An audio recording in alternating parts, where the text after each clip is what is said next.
ব্যক্তিগত জীবন থেকে কর্মক্ষেত্র সব জায়গায় আপনি বাধার সম্মুখীন হচ্ছেন। আপনাকে এবং আপনার কাজকে কেউ কেউ সহ্য করতে পারে না। আপনাকে কেউ কেউ হিংসা করছে, কিন্তু আপনি বুঝতে পারছেন না। হয়তো এমন সমস্যায় আপনি ভুগছেন। তাহলে জেনে নিন আপনাকে কারা কারা হিংসা করে।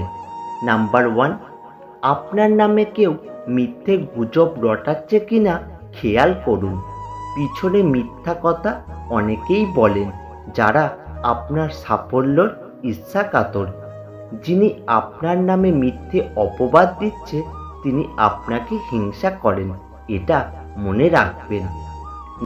নাম্বার 2, আপনার ক্ষতি করার চেষ্টা করা বা আপনার বিরুদ্ধে কেউ জনমত তৈরি করার চেষ্টা করছে কিনা খেয়াল রাখবেন। হতে পারে কিছু কিছু মানুষ আপনার সহকর্মীদের ফোন করে কান ভাঙাচ্ছে, তাহলে বুঝবেন তারা আপনাকে হিংসা করে। নাম্বার 3, আপনার সাফল্য সবাই যখন বাহবা দিচ্ছে, তাদের মধ্যে কেউ আপনাকে সবসময় ছোট করে দেখানোর চেষ্টা করছে। প্রকাশ্যে বাহবা তো দিচ্ছেই না, বরং মুখ ঘুরিয়ে চলে যাচ্ছে, তাহলে বুঝবেন তিনি আপনাকে হিংসা করছে। নাম্বার 4, যদি কেউ কথায় কথায় রাগ দেখায় বা অকারণে সব কিছুতেই আপনার খুঁত ধরার চেষ্টা করে, তাহলে বুঝবেন তিনিও আপনাকে হিংসা করে।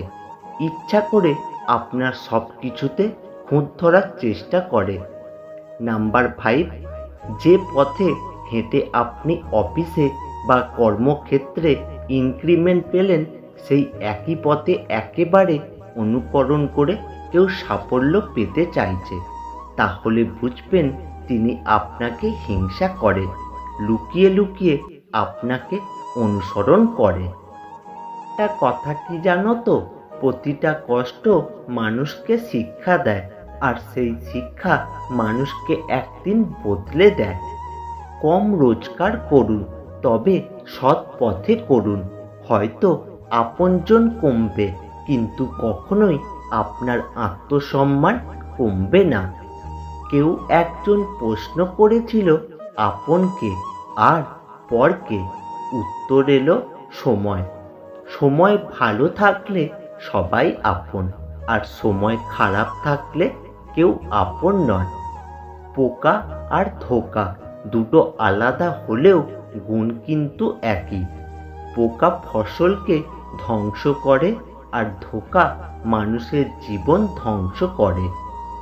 অতিরিক্ত খুশি থাকার কথা আর অতিরিক্ত কষ্টে থাকার কথা কখনো কাউকে বলো না, কারণ খুশিতে মানুষ নজর লাগায়, আর কষ্টে মানুষ লবণ লাগায়।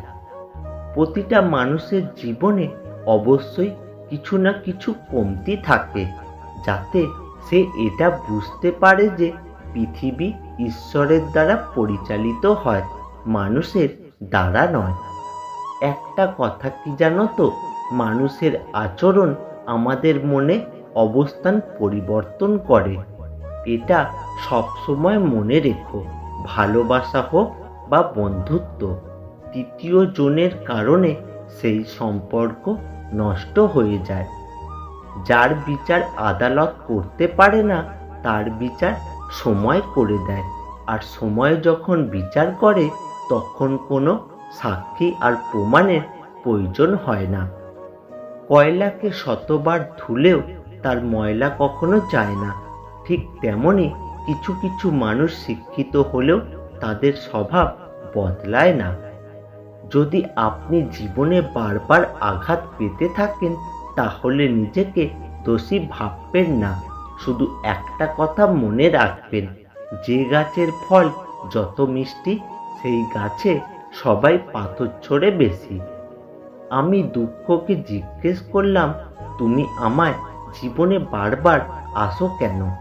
দুঃখ বলল, সুখ তোমাকে ঘৃণা করলেও আমি তোমাকে অনেক বেশি ভালোবাসি, তাই আমি বারবার তোমার কাছে ছুটে আসি।